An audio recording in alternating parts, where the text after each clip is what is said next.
Hello students, welcome to RS chemistry.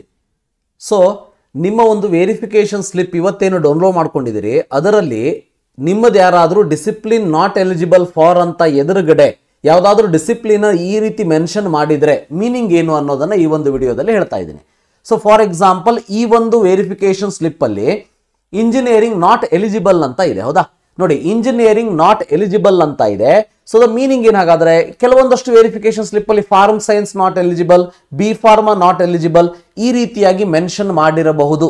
ಇದರ meaning ಏನು ಅಂತ ಅಂದ್ರೆ, ಸೊ ಲಾಸ್ಟ್ ಇಯರ್ ಈ ಒಬ್ಬ ವಿದ್ಯಾರ್ಥಿಗೆ ಅಥವಾ ಯಾರ್ಯಾರ ವೆರಿಫಿಕೇಶನ್ ಸ್ಲಿಪ್ ಅಲ್ಲಿ ಈ ರೀತಿ ಬಂದಿರ್ತದ, ಅವರಿಗೆ ಇಂಜಿನಿಯರಿಂಗ್ ಸ್ಟ್ರೀಮ್ ಅಲ್ಲಿ ಅಥವಾ ಇಲ್ಲಿ ಯಾವುದು ನಾಟ್ ಎಲಿಜಿಬಲ್ ಅಂತ ಇದೆ ಈ ಸ್ಟ್ರೀಮ್ ಅಲ್ಲಿ ಒಂದು ಸೀಟ್ ಅಲಾಟ್ ಆಗಿರ್ತದ. ಲಾಸ್ಟ್ ಇಯರ್ ಒಂದು ಕೌನ್ಸಿಲಿಂಗ್ ಅಲ್ಲಿ ಈ ರೀತಿ ಒಂದು ಸೀಟ್ ಅಲಾಟ್ ಆಗಿರ್ತದ. ರಿಮೆಂಬರ್, ಇದು ಯಾವ ಫ್ರೆಷರ್ಸಿಗೂ ಬರೋದಕ್ಕೆ ಸಾಧ್ಯ ಇಲ್ಲ.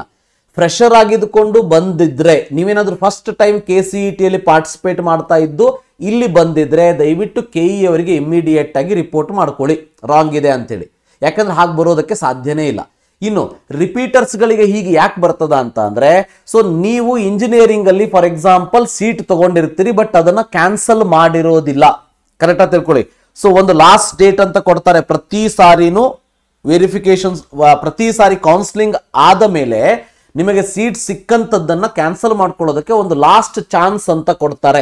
ಸೊ ಆ ಒಂದು ಲಾಸ್ಟ್ ಚಾನ್ಸ್ ಅಂತ ಏನಿರ್ತದ, ಆ ಒಂದು ಡೇಟ್ ಒಳಗಡೆ ನೀವು ಕ್ಯಾನ್ಸಲ್ ಮಾಡ್ಕೊಳ್ಳೋದೇನೆ ಹಾಗೆ ಬಿಟ್ರಿ ಅಂತ ಅಂದ್ರೆ, ಸೊ ಫೀಸ್ ಅನ್ನು ಪೇ ಮಾಡಿರೋದಿಲ್ಲ, ಚಾಯ್ಸ್ ಅನ್ನು ಎಂಟ್ರಿ ಮಾಡೋದಿಲ್ಲ, ಹಾಗೆ ಬಿಟ್ರಿ ಅಂದ್ರೆ ಇದು ಯಾವಾಗ? ಫಸ್ಟ್ ರೌಂಡ್, ಸೆಕೆಂಡ್ ರೌಂಡ್ ಅಲ್ಲ, ಲಾಸ್ಟ್ ರೌಂಡ್ ಅಲ್ಲಿ. ಅದು ಸೆಕೆಂಡ್ ಎಕ್ಸ್ಟೆಂಡೆಡ್ ರೌಂಡ್ ಇರಬಹುದು, ಮೆಡಿಕಲ್ ಅಲ್ಲಿ ಸೆಕೆಂಡ್ ರೌಂಡ್ ಇರಬಹುದು. ಓಕೆ, ಸೊ ಇದು ಯಾವುದೇ ರೀತಿ ಕೌನ್ಸಿಲಿಂಗ್ ಆಗಿರಬಹುದು, ಲಾಸ್ಟ್ ರೌಂಡ್ ತನಕ ಹೋಗ್ಬಿಟ್ಟು ಅಲ್ಲಿ ಸಿಕ್ಕಿರುವಂತ ಸೀಟ್ ಅನ್ನ ನೀವು ಅಡ್ಮಿಷನ್ ತಗೊಳ್ಳದೇನೆ ಹಾಗೆ ಬಿಟ್ಟಿದ್ರೆ, ಅಥವಾ KE ಅವರಿಗೆ ನಾನು ಕ್ಯಾನ್ಸಲ್ ಮಾಡ್ಕೊಳ್ತಾ ಇದ್ದೀನಿ ಅನ್ನೋದನ್ನ ಇನ್ಫಾರ್ಮೇಶನ್ ಮಾಡದೇ ಇದ್ರೆ, ಸೊ ನಿಮ್ಮ ಆ ಒಂದು ಡಿಸಿಪ್ಲಿನ್ ಏನಿದೆ, ಈಗ ಇಂಜಿನಿಯರಿಂಗ್ ಸೀಟ್ ಸಿಕ್ಕರೆ next year engineering not eligible ಅಂತ ಬರ್ತದೆ. ಸೊ ಈ ವಿದ್ಯಾರ್ಥಿಗೆ ಹಿಂದಿನ ವರ್ಷ ಇಂಜಿನಿಯರಿಂಗ್ ಸೀಟ್ ಸಿಕ್ಕಿರ್ತದೆ, ವಿದಿನ್ ಅ ಗಿವನ್ ಟೈಮ್ ಇದನ್ನ ಕ್ಯಾನ್ಸಲ್ ಮಾಡ್ಕೊಂಡಿರೋದಿಲ್ಲ, KE ಅವರಿಗೆ ಇನ್ಫಾರ್ಮೇಶನ್ ಅನ್ನ ಮಾಡಿರೋದಿಲ್ಲ. ಆವಾಗ ಈ ವರ್ಷಕ್ಕೆ ಇಂಜಿನಿಯರಿಂಗ್ ಸ್ಟ್ರೀಮ್ ಅಲ್ಲಿ ಈ ವಿದ್ಯಾರ್ಥಿಗೆ ಎಲಿಜಿಬಿಲಿಟಿ ಇರೋದಿಲ್ಲ. ಓಕೆ, ಸೊ ಈ ರೀತಿ ಬಿ ಫಾರ್ಮಾ ಅಂತ ಬಂದ್ರೆ ಅಥವಾ ಫಾರ್ಮಾ ಸೈನ್ಸಸ್ ಅಂತ ಬಂದ್ರೆ ಆ ಒಂದು ಕೋರ್ಸಸ್ಸಿಗೆ ನೀವು ಎಲಿಜಿಬಲ್ ಇರೋದಿಲ್ಲ, ಬಟ್ ಉಳಿದಿದ್ದೆಲ್ಲ ಕೋರ್ಸಸ್ಗಳಿಗೆ ನೀವು ಎಲಿಜಿಬಲ್ ಇರ್ತೀರಿ. ಅಂದ್ರೆ ಈ ಒಬ್ಬ ವಿದ್ಯಾರ್ಥಿ ಫಾರ್ ಎಕ್ಸಾಂಪಲ್ ಇಂಜಿನಿಯರಿಂಗಿಗೆ ಪಾರ್ಟಿಸಿಪೇಟ್ ಮಾಡೋದಕ್ಕೆ ಸಾಧ್ಯ ಇಲ್ಲ.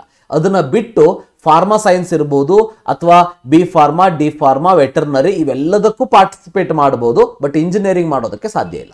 ಇದೇ ರೀತಿ ಸೊ ನಿಮ್ದೇನಾದ್ರೂ ಫಾರ್ಮಾ ಸೈನ್ಸ್ ನಾಟ್ ಎಲಿಜಿಬಲ್ ಅಂತ ಇದ್ರೆ, ಸೊ ಫಾರ್ಮ್ ಸೈನ್ಸ್ ನೀವು ಪಾರ್ಟಿಸಿಪೇಟ್ ಮಾಡೋದಕ್ಕೆ ಬರೋದಿಲ್ಲ. ಅಂದ್ರೆ BSc ಅಗ್ರಿ ಇರ್ಬೋದು, ಸೊ BSc ಹಾರ್ಟಿಕಲ್ಚರ್ ಇರ್ಬೋದು, ಸೆರಿಕಲ್ಚರ್ ಇರ್ಬೋದು, ವೆಟರ್ನರಿ ಇರ್ಬೋದು. ಸೊ ಆ ಒಂದಷ್ಟು ಕೋರ್ಸ್ಗಳಿಗೆ ನೀವು ಪಾರ್ಟಿಸಿಪೇಟ್ ಮಾಡೋದಕ್ಕೆ ಬರೋದಿಲ್ಲ. ಓಕೆ, ಸೊ ನಿಮಗೇನಾದ್ರೂ discipline not eligible for so and so ಅಂತ ಬಂದ್ರೆ, ಆ ಸೋ ಅಂಡ್ ಸೋ ಕೋರ್ಸಸ್ ಅಲ್ಲಿ ನೀವು ಲಾಸ್ಟ್ ಸಿಕ್ಕಿರುವಂತಹ ಸೀಟ್ ಅನ್ನ ಕ್ಯಾನ್ಸಲ್ ಮಾಡಿಕೊಳ್ಳದೇ ಇರುವುದರಿಂದ ಬಂದಿರುವಂತಹ ಒಂದು ನಾನ್ ಎಲಿಜಿಬಲ್ ಅಂತ ಬಂದಿದೆ.